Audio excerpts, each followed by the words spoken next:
seems to be that he's becoming the consensus running back 2 in this class. I don't know if you'd agree, Anthony, but Yeah. we can say a lot about him. I think there's some knocks, but I think the ceiling, if you're talking pure ceiling, this guy's ceiling is absolutely massive. Of course, I'm talking about Jahmyr Gibbs, who's started his career at Georgia Tech, transferred to Alabama. He's 5'11", 200 pounds. I think the biggest thing for me is that this isn't potentially a true workhorse in the way that Bijan Robinson is, but I think his receiving potential is better than pretty much any other running back in this class. What do you make of him?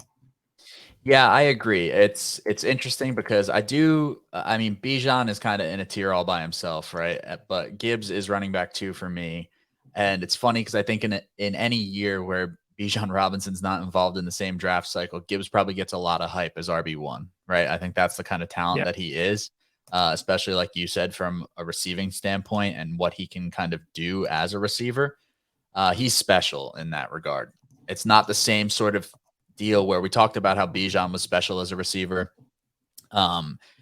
Gibbs doesn't have that same kind of quite as sturdy build as Bijan does. So you're going to probably be a little more creative with him and probably not look to pound him inside as much as you can or will with Bijan Robinson. But he's a smooth runner. He flashes elite long speed.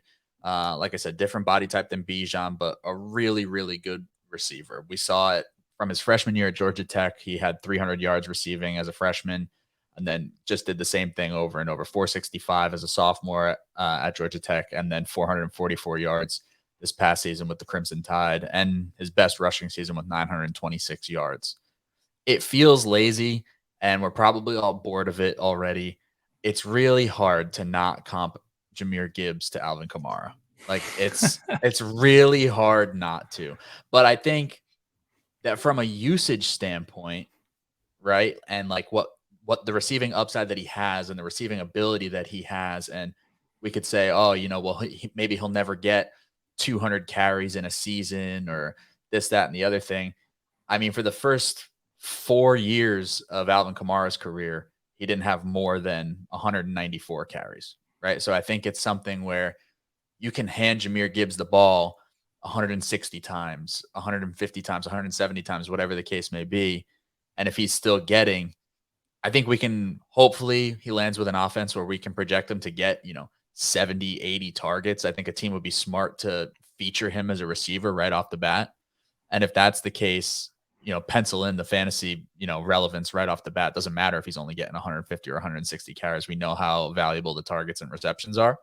But yeah, I do think too that for like the slighter build that he has, he makes up for like what he lacks in weight and build with pretty good patience and really good vision and instincts and short area quickness and kind of being able to avoid taking the massive hit. He's slippery in that way where he sort of glides and protects himself. So I really like Gibbs. Him and Bijan are kind of a clear cut above the rest of this running back class for me, where I view Bijan, as RB1 all by himself. And then, a slight drop to Gibbs before it drops off to another tier where there's a couple guys who are more closely grouped together. But I think on receiving upside alone, he has the potential to be a really special kind of talent. Yeah, absolutely. I think you've hit everything that I'd want to touch on. I think for me, it's 3 big things that I've kind of my 3 key buzzwords with him, and it's smooth, it's the receiving versatility, and it's a surprising thing for his build in that he always falls forward. Yeah, and I think that it's the thing that Alvin Kamara has is that he's not the biggest, but I think because of his lateral ability, he gets defenders off balance so that he doesn't take, as you were saying, those big hits because they don't have that solid base from which to tackle from. Right. And he gets defenders off balance, which means that when he's at that contact point, if he doesn't break the tackle, he's at least falling forwards. And it's amazing. You sit and watch him, the amount of times where he'll have an extra kind of 2-3 yards on the end of a run just because he falls forward because that defender is off balance. And that's a massive thing at the NFL level. Yeah. And I think that, he's the kind of player that, yes, he's not going to get 20 carries between the tackles and be a workhorse, but Austin Eckler was fantasy RB1 this season, was up there again in points per game last season, as a guy that doesn't get that. He's a guy that if he can get 10, 15 carries, 7, 8 targets a game, maybe a couple of, he could potentially get interesting usage in terms of jet sweeps and things like that. You can get him to kind of 15 to 25 carries per game without having to just pound him down the middle, and he can put up 15, 20 fantasy points without even breaking sweat, because he's getting 6, 7, 8 targets a game. Yeah, totally agree. I think he's a little more, we can almost plug Bijan in anywhere and it's like, okay, he's going to be good.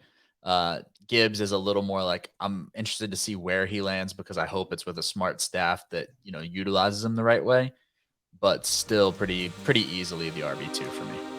Yeah, absolutely.